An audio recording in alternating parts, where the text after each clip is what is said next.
You married? Let me ask you something. Is there anything, even one small thing, that you have been meaning to bring up to your spouse but you haven't? Not because it's huge, not because it's explosive, but because it feels inconvenient or badly timed or not worth it or too hard to talk about. Now, imagine that same pattern repeating for a whole year or 5 years, 15. That's what walks into my office as a married couples coach. Couples married 1 year, 10 years, 35 years, and they all say some version of this. We have a laundry list of things, Stanka, that we've never talked about. Things that we meant to bring up, things we tried to talk about, but we didn't know how. And then life happened, kids happened, work changed, stress piled on, and the conversations never happened. And here's the problem no one warns you about. Those conversations, they don't disappear, they accumulate. Today, I'm going to show you what that accumulation actually does to your marriage and why waiting almost always makes it harder and not easier. Let me tell you about some friends of ours that I've always admired. From the moment that they moved in together, this is years ago, even before they were married, they had a system. You know those clear plastic storage bins that you can get at Target or Home Depot or wherever with lids on top? They had them. Not only did they have them, they had them labeled, they had them categorized, they knew exactly what was in each bin, down to the item. They had a list on the computer that corresponded with bin number 1, this is what's in it. If they ever were looking for something, if they ever needed something, they didn't guess. They didn't have to. They didn't have to go digging. They didn't have to get frustrated. They knew it's in bin number 27. And then every summer, she was a teacher, so summer was a great time, they would do what I would call a cleanup. They went through everything and they asked, what are we keeping? What do we actually still use? What no longer fits our life and what can go?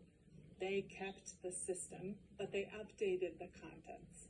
And here's the important part. When they moved, there was no chaos. There was no arguing about what to bring. There was no emotional decision-making in the moment. They already knew everything in those bins belonged in their next chapter. This is exactly how marriage works. When you don't do regular cleanup, emotional, relational, conversational cleanup is what I'm talking about. Here is what happens. You end up with a garage that's full to the brim. You know you have things in there, but you don't know what anything is. You can't find it when and if you need it.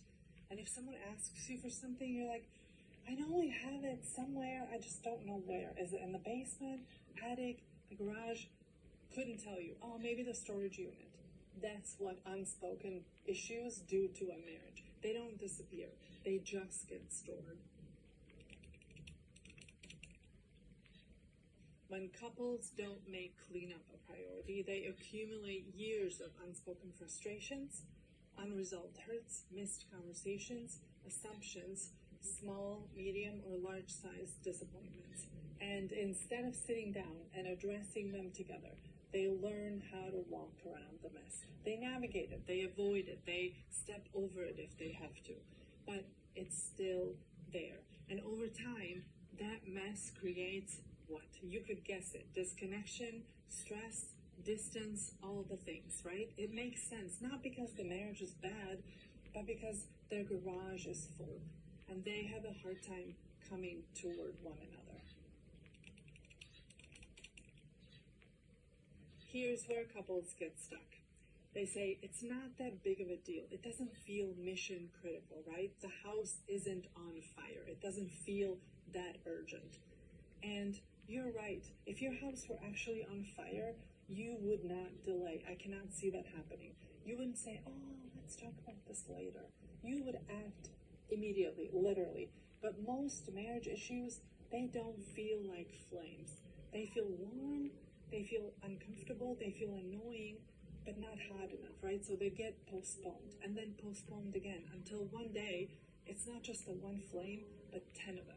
And now the house, all of a sudden, which it feels like all of a sudden, but it feels unbearable.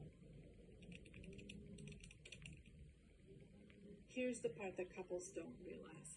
When things go unaddressed, resentment grows quietly, slowly, yours, your spouse's, then yours again. And resentment doesn't stay in the garage. It sits with you in the living room, on date night, on vacation, in everyday conversations. You cannot build closeness when resentment is taking up so much space. So how often should cleanup happen?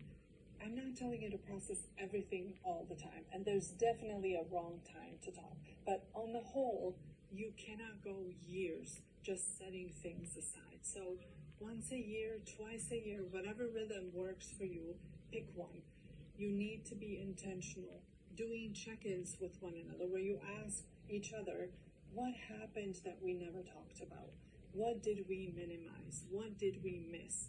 What's sitting in the proverbial garage? Couples often ask me, how do I know the difference between a true pet peeve and something that we truly need to talk about, actually? That's an important question and an important distinction. If you can let it go and you can truly let it go, right? It's likely a pet peeve. If it keeps coming back, if it keeps creating tension, if it keeps showing up as irritation or withdrawal, it probably needs a conversation and it's an issue that you really need to talk about. Healthy marriages don't avoid messes. They clean them up regularly, intentionally, and they do it together. And if you want help figuring out what to clean up or how to talk about it, I have other videos on this channel that walk you through exactly that.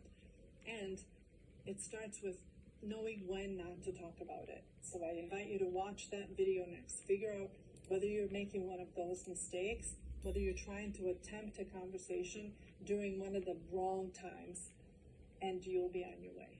I'll see you in there.